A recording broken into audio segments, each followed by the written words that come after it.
প্রিয় দর্শক, যারা খুব ভালোভাবে ইংরেজি গ্রামার ও টেন্স শিখতে চান বা ইংরেজিতে কথা বলা শিখতে চান, তারা অবশ্যই আমাদের এই চ্যানেলের ভিডিওগুলি পরপর দেখতে থাকুন। আমরা এখন টেন্স সম্পর্কে বিস্তারিত আলোচনা করব।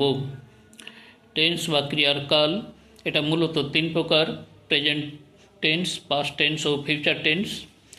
এটা অনেকেই জানি।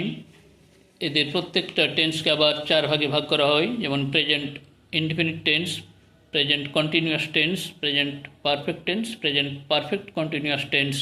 পাস্ট টেন্সেরও এরকম চারটে ভাগ রয়েছে: past indefinite, past continuous, past perfect, past perfect continuous. Future টেন্সেরও চারটে ভাগ: future indefinite, future continuous, future perfect আর ফিউচার পারফেক্ট কন্টিনিউয়াস টেন্স। এইভাবে হলো মোট 12 প্রকার। এই 12টি টেন্সকে শিখতে গেলে এদের চারটে করে ফর্ম আকারে শিখতে হবে এবং সেগুলো আমরা সূত্রের সাহায্যে জানিয়ে দেব। তো এই 12×4 = 48টা ফর্ম বা আকার জানতে গেলে তার অনেক কিছু নিয়মকানুন জানতে হবে। সেগুলো পরবর্তী ভিডিওতে বিশদ আলোচনা করা হবে। এখন এই টেন্স সূত্রের সাহায্যে শিখতে গেলে কিছু শর্ট নাম জানা দরকার। এই শর্ট নামগুলো এখানে দেওয়া হবে।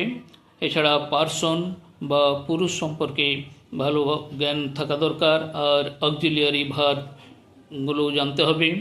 এখানে কিছু আজকে অক্সিলিয়ারি ভার্বের নাম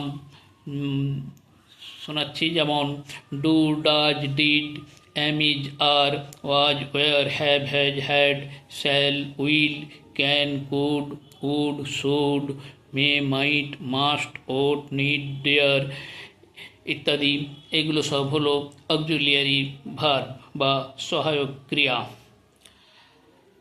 তো প্রিয় দর্শক,